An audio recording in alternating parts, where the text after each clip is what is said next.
هنا عملية الارتقاء الانقضاض، هذه نتوقف، هذه عملية انقضاض. عندما أرتقي بكلتا القدمين إلى الأعلى فأنا بهذه الحالة لا أستطيع أن أتوقف ولا أستطيع أن أتحكم بحركتي، وبالتالي أنا هنا بهذه الحالة أكتسب قوة زائدة مفرطة بسبب بأنني أنا في هذه الحالة هناك عملية سقوط حر، وهذا السقوط الحر هو سقوط يتبع عملية الوزن الجسم، سوف يساهم مساهمة كبيرة في حجم المخالفة المرتكبة.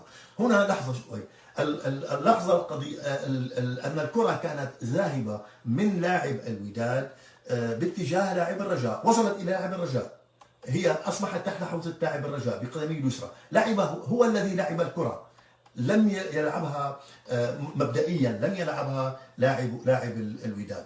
بعد ذلك اصطدمت الكرة بقدم لاعب الوداد الذي كان في الهواء مباشرة، ارتقى عن الملعب، غادر الملعب، كما يقول الإنجليز أنه غادر الملعب. عندما تغادر الملعب فإنك بهذه الحالة هذه عملية انقضاض أثناء المنافسة على الكرة، اكتسبت منها قوة زائدة أو مفرطة، هذا سيهدد سلامة اللاعب المنافس. طبعا تستمر اللعبة، تذهب أسفل قدمه أو رأس أسفل قدمه باتجاه أعلى الساق، وبالتالي هنا الركل واضح جدا، وأنا أعتقد بأن هذا الركل يندرج في إطار اللاعب العنيف.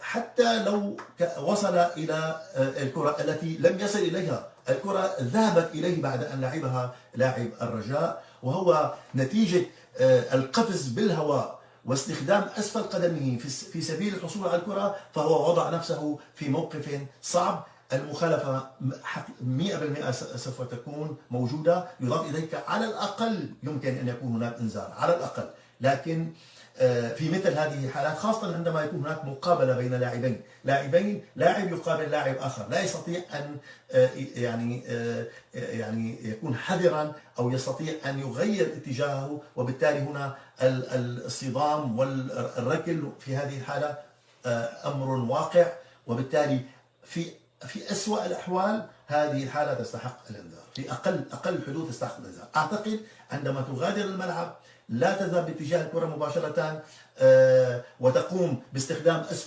أسفل القدم، ليس على وجه القدم، على المستوى الأعلى وهو على مستوى الساق، فبهذه الحالة أنت ترتكب لعبا عنيفا يستوجب الطرد.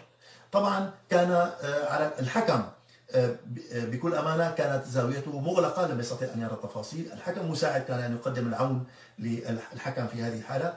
هنا يمكن أيضا وبالتأكيد، خاصة إذا كان هناك طرد مباشر، طبعا يستطيع فقط إذا كان هناك طرد مباشر، الفار يتدخل في حال أقر بوجود طرد مباشر. إذا كانت برأي الفار أن هذه الحالة مجرد مخالفة أو مخالفة تهور تحتاج إلى الإنذار، لا يستطيع أن يتدخل. إذا أنا رأيي بأن القرار هو لعب عنيف نتيجة انقضاض اللاعب أثناء المنافسة على الكرة والقفز والطيران في الهواء مغادرا أرض الملعب. هذا ما يسمى إنجليزيا بالتحكيم الإنجليزي، ومن ثم والتحكيم الإنجليزي الجميع يعلم بأنه هو يسمح بكثير من حالات الالتحام البدني بين اللاعبين، لكنه هذه الحالة تحديدا لا يسمح بها أبدا. وخاصة طبعا قد يكون لي رأي أحيانا حتى أحيانا عندما يغادر اللاعب ينطلق بالهواء، يرتقي بالهواء، قد يكون لي رأي بهذا الموضوع أحيانا بأن هذه الحالة تحتاج إنذار أحيانا، لكن بهذه الحالة بأن الكرة لم يصل إلى الكرة التي وصلت إليه، القدم ذهبت باتجاه